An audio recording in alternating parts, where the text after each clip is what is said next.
한 회사의 같은 부서에서 일하던 두 사람. 피고인은 과장 직급의 상사, 그리고 고소인은 35세의 여성 B씨였습니다. B씨는 이 남성을 준강간, 강요 혐의로 고소했고, 남성은 경찰에서도 법정에서도 일관되게 해당 혐의를 부인했습니다. 이 사건에서는 여러 가지 부분이 쟁점이 되었지만 그 중에서도 특히 B씨가 고소를 하게 된 경위가 인상 깊었습니다. B씨는 사건이 있었다고 주장하던 시점으로부터 거의 3년이 지나서야 고소장을 냈습니다. 그녀는 그동안 고소하지 못했던 이유로 피고인이 직장에서 상사였고 피해 사실이 직장 내에 알려지는 것이 두려웠다는 점을 들었습니다. 그리고 피고인이 이직한 뒤에도 아직 회사에 내 영향력이 크다, 내 인생을 망쳐주겠다 라는 식의 협박을 했다고 주장했죠. 그런데 여기서부터 이야기가 조금 달라집니다. 실제로 확인된 내용을 보면 피고인은 B씨와 직급 차이가 한 단계밖에 나지 않았습니다. 그리고 같은 부서라 하더라도 맡은 업무가 달라서 실질적으로 B씨에게 영향력을 행사할 수 있는 구조도 아니었습니다. 한편 두 사람 사이의 갈등은 임신과 그에 따른 선택 문제를 중심으로 점점 복잡하게 얽혀 있었습니다.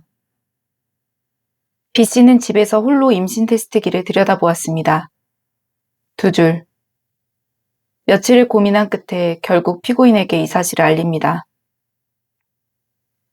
이 시점에서도 B씨는 피고인에게 준강간이나 강간에 관한 항의를 전혀 하지 않았습니다. 오히려 임신을 유지할 의사를 보이며 피고인에게 책임져 달라는 취지의 이야기를 하고 있었죠. 그러나 피고인은 B씨에게 임신 중절 수술을 요구했습니다. 그는 2년 안에 결혼 생활을 정리하고 돌아오겠다라는 약속까지 덧붙였고 두 사람은 그 이후에도 비밀 채팅 앱 등으로 지속적으로 연락을 주고받았습니다. 그러나 시간이 흐를수록 그 약속은 지켜지지 않았습니다. 오히려 피고인은 B씨와 거리를 두기 시작했습니다.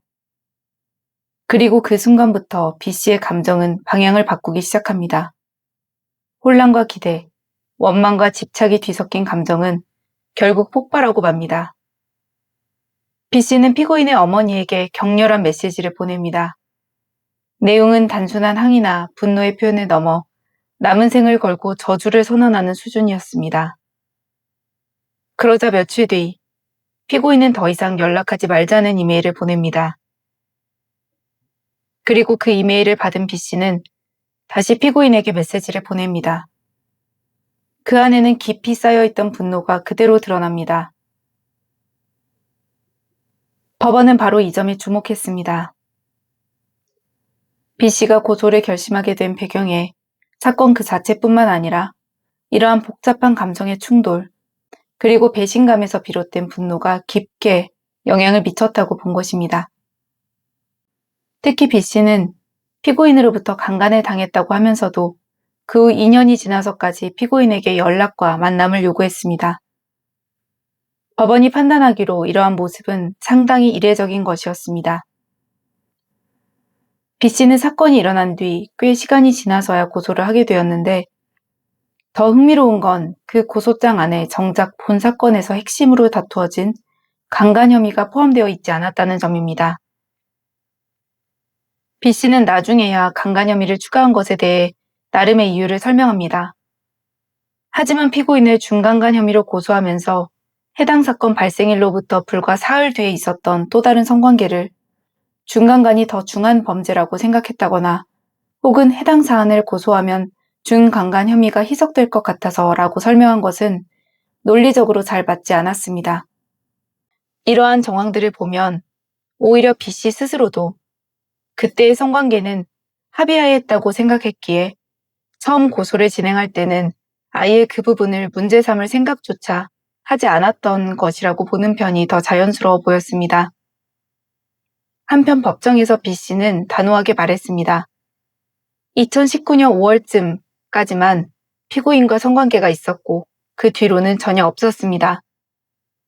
하지만 피고인은 전혀 다른 이야기를 하고 있었습니다.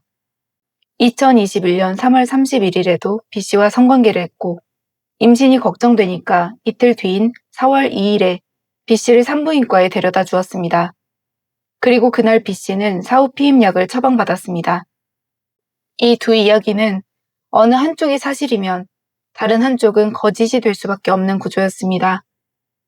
그래서 법원은 해당 산부인과에 문서 제출 명령을 내렸고 병원의 기록을 받아보게 됩니다. 그리고 여기서 결정적인 사실이 드러납니다. 병원 기록에 따르면 B씨는 2021년 4월 2일 실제 그 산부인과에 방문했고 사후 피임약을 처방받았습니다. 결국 이 부분에 대한 B씨의 진술은 허위로 보였습니다. 이러한 모든 상황을 종합한 법원은 피고인에게 무죄를 선고했습니다.